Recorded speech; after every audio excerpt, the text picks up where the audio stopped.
Hi, so you're back. We're trying to plan your website.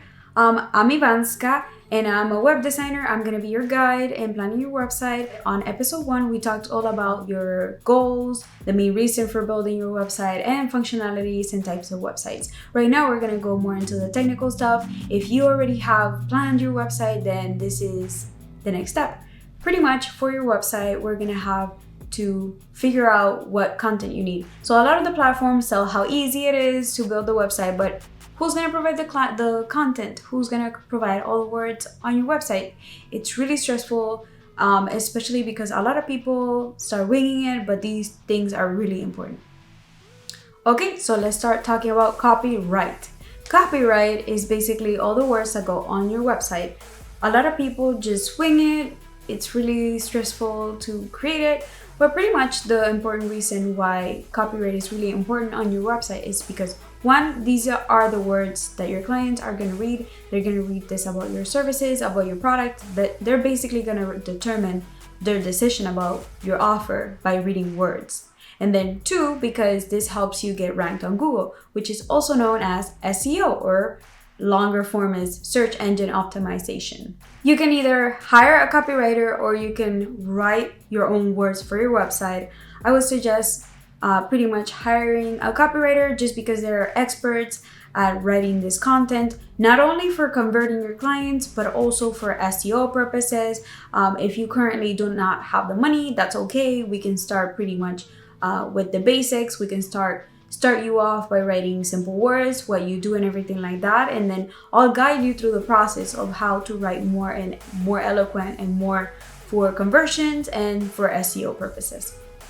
The first thing you need to know about copyright is that you are writing these words not for yourself, they are for your customers, for your target audience, or for your existing customer base. If you already in episode 1 determine who that is and you already have the profile of who that person is, even the name, you want to make sure that these words are targeted for them, for how they talk, what they want, and pretty much we want to focus on the functionality type. What is going to help this person achieve their goals using our tool pretty much, or what we offer, like our services, how basically a website is going to help somebody in the future. That's pretty much what you want to answer, but obviously with your own offer. My second tip to writing copyright, these words that go on your website, is pretty much to be able to connect to the human part. You want to make sure that you are describing their pains, their struggles, and that you are actually giving a solution to them that is actually helping them. You don't want to talk about anything that's like about yourself or about how your business is the best business ever. It's like you want to talk about how this product is going to help you be faster, have more time in your life, and be happier pretty much.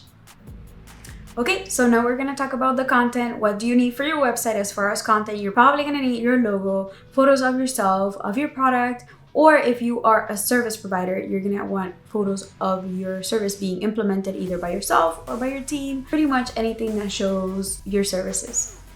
You might also want to have videos or graphics that explain your services more in details, or your products itself. If you are not a graphic designer, a photographer, and you don't know any of these things, then I'm gonna give you my tips below.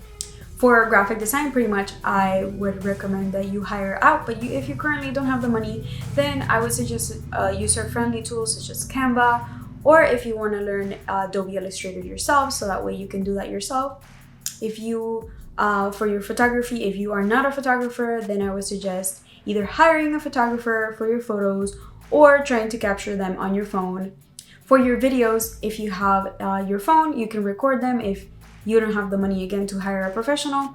Or if you have a DSLR camera, then you can take your videos yourself about your products in the best light. And really that's what's trending right now. Videos, if you notice the trends about everything, that's what's common right now, so that people can see your product in the best light and how your product is being used. If it's, again, a service, then you want to see how your services are implemented, who uses your services, what kind of benefits and transformation does that person get. If you are currently trying to DIY all of it yourself, that's okay. But pretty much, like I said, use Canva as a graphic design tool. And for your photos, I prefer that you shoot all the photos yourself from your phone. and not to have stock photos, because people want to see that you are legit. And if you use stock photos, people are going to think that you are not. So definitely use your photos from your phone that you take, or the videos that you take, and not stock photography. As a last resort, do use stock photography, especially if it's for something very minimal. But I would say things like who you are and everything like that, especially in your homepage, should be photos that you take yourself. For all of your content, make sure that you follow this one thing. Make sure that you focus on the transformation aspect. You want to show all your pictures. If you are a service provider, as a transformation aspect, for example, if you sell houses, I want to see how basically the before and the after of how you've transformed this house, and now these people's lives are completely different. Okay, so now let's talk about website inspiration. First of all, you can never copy anybody's website for copyright reasons. You can never do that. But however, you can take inspiration from them. You can see how in your industry, what colors people use, what kind of structure they use, what kind of functionalities they use, and you can basically implement that in your website design. But again, you cannot copy anybody's website. Pretty much you want to see anybody in your industry or anybody outside your industry, so that way you can get a whole rounded perspective. Okay, so now that you know all the content that you pretty much need, I want you to start making a list of what you need and then actually gathering those things. So if you're trying to DIY it yourself, then make sure you have the list and that you're trying to take all those pictures and try to do all those graphics. If you're outsourcing it, then you're gonna need a little bit of time, because you do need to get with different contractors, start researching what their style is, what their price is, getting your budget together. And I would also suggest getting a mood board together, so that way the person knows exactly what you want. And if you like this video, stick around for the next one. On the third one and final one, we're going to talk about website platforms, website structures, and frequently asked questions. So I will see you there. Bye bye.